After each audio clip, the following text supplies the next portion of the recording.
Hey guys, welcome back to The Legend of Zelda Phantom Hourglass. Last time we explored the Isle of Ruins, which are the remains of the ancient Cobble Kingdom. This time we'll be taking on our final dungeon, Mutoh's Temple. Before we get started, I want to warn you against saving and quitting right before you enter the dungeon like I did.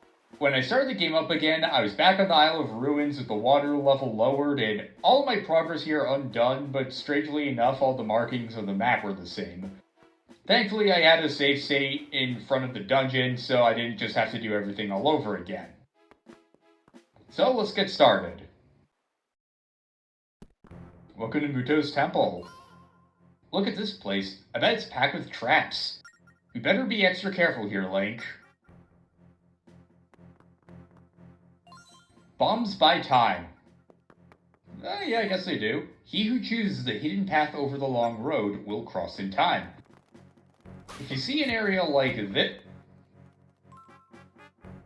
I wanted that rupee! If you see an area like this, then you'll get a trap. There's more likely than not to be a trap door. Can't go here. Let's get this down too. And that's an awfully suspicious looking area right there, so let's throw a bomb at it. Why is it like walking away from the wall? That was weird. Anyway, that gives us access to this middle passage here, right by the switches.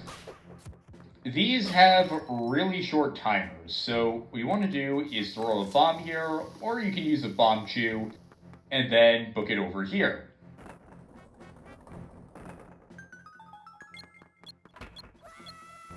Okay, that was on... That also was on me. Just... Are you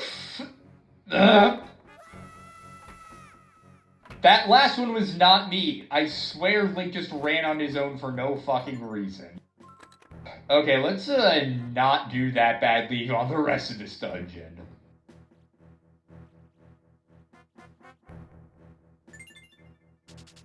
Link, you go here, around the thing. Alright, there we go. And the bridge is permanently there, so we don't have to worry about it either.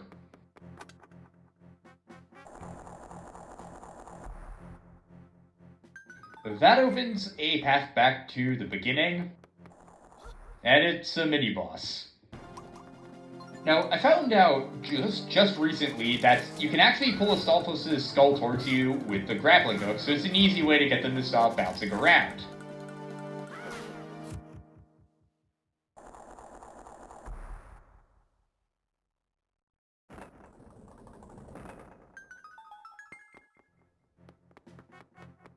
Stepping on the switch activates this torch, and we basically want to do the same for the other side.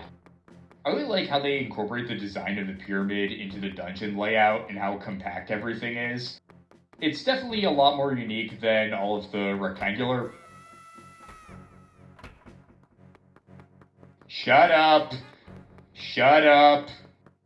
Anyway, it's more unique than all of the rectangular things we've seen before. Or rectangular dungeon layouts you've seen before. This one is a lot trickier than the last one, since you have to time the bomb with the platforms, and you have to cross when they're touching each other. In addition to that, there's also this one that you have to be extremely careful with.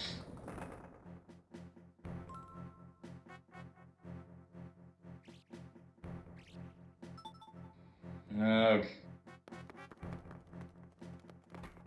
I'll take care of you before you cause any trouble down the road. But I think the best option is to wait for the second platform to be around halfway across from where the ledge is.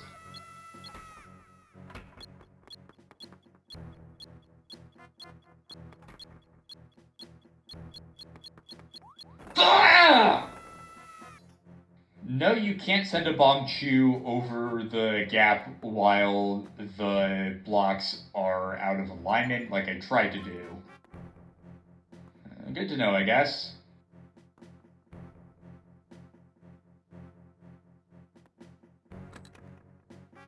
Okay, so maybe the second platform has to be prepared to make a full circulation when you throw the bomb.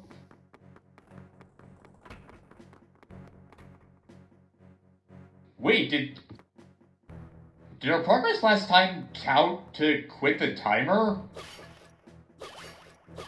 Even though the bridge didn't stay up? I have never seen that happen before. Okay, I don't know exactly what I did there.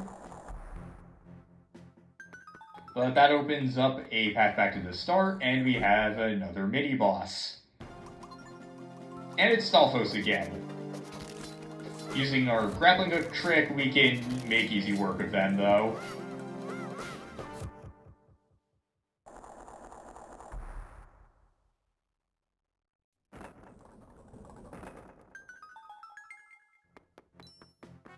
Got a single rupee for all that.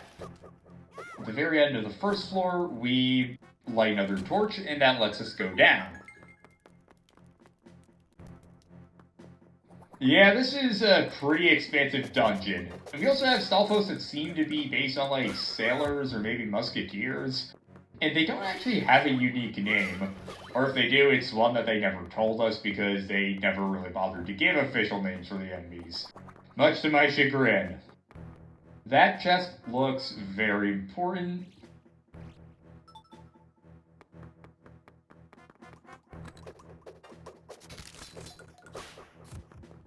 With that guy taken care of, I like how these look like spines. And they even added a unique sound effect where you walk across them, too. Here, there's nothing to do. Oh boy, I wonder if there are any water mechanics here. So let's just go back up. These are called shell spinners, and there's nothing we can do about them. Here on the second floor, there is a dungeon, well, obviously not a dungeon, a maze full of traps. Because, like, this whole place is a dungeon. We need a new weapon to use other than the rupees. I mean, arrows. Jesus Christ, what am I thinking?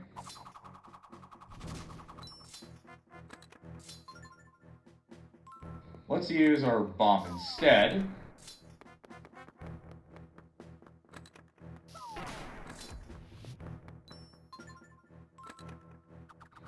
Can we get that rupee? No, we can't get the rupee that was up there, I don't think.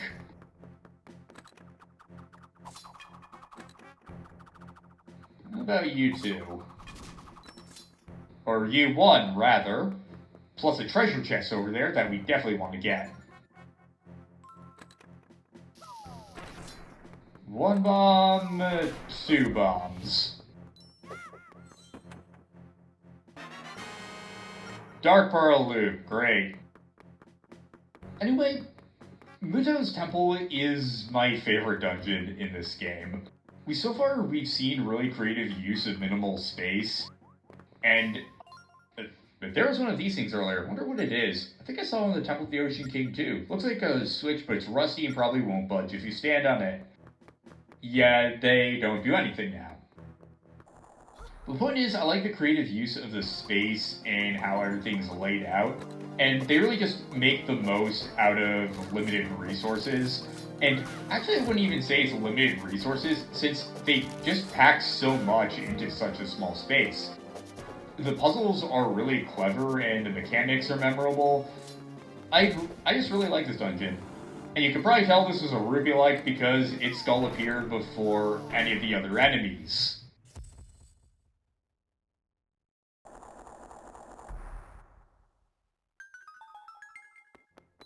And not only is this my favorite dungeon, but we also finally get my favorite item. You got a hammer. Tap something and hit it. Now, you can tap in a hole to build up a huge hammering power. By pressing the LR button and just tapping anywhere on the screen, you can deliver a huge force to it. By holding after a few seconds, you can deal a ton of damage.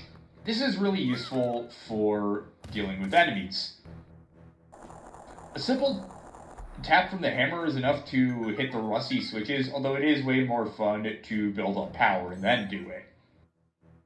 Touch the footprint, slam the pillar. I'm surprised Ciela didn't just probably be like, "Hey Link, what if we hit this pillar?" Anyway, here's another really fun mechanic. We just use these things, which I believe are called springboards, and we just get to launch ourselves up.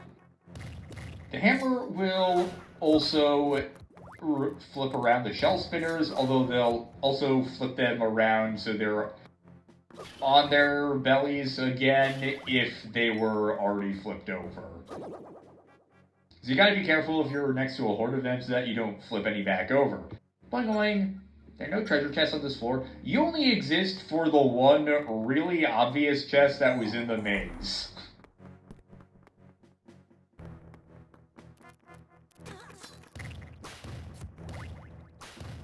Even though you want to be careful with the hammer with the shell spinners, it is of course way more fun to just wallop them when they're turned over. And even in general, this is definitely the most fun weapon to use in combat. Now here, we want to roll the boulder to free up the bridge.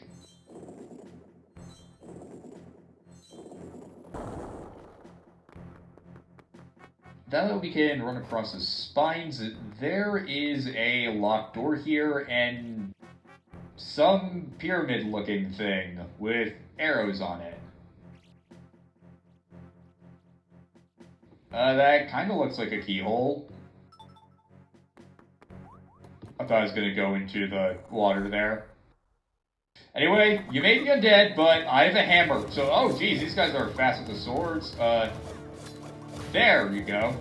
That's going to be really precise, but it does just demolish them immediately.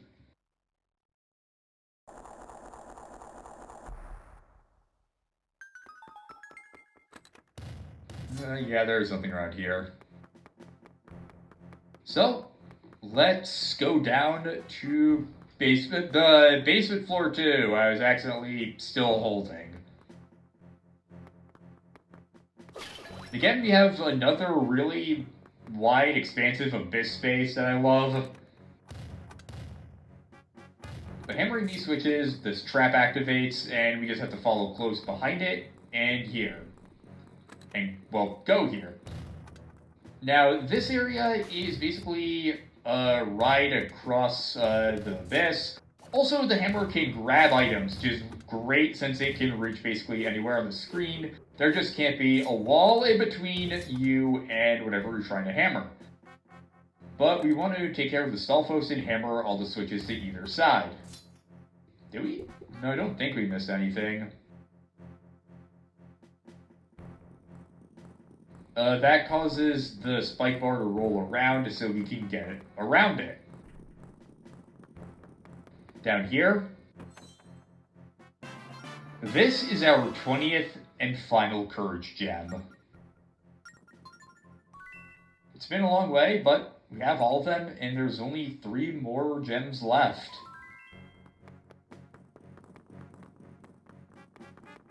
Along with that,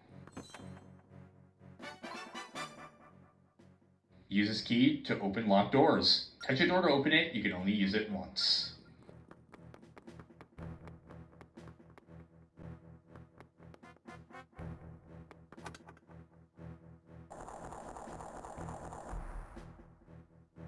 Now let's mark down the location of the pyramid. And we made it to Mutoh's, and we got started on Mutoh's temple. Got the hammer, which is easily the best item we've seen so far. Explored some really fun puzzles. Next time in The Legend of Zelda Phantom Hourglass, we continue our way through Mutoh's temple. See you guys next time.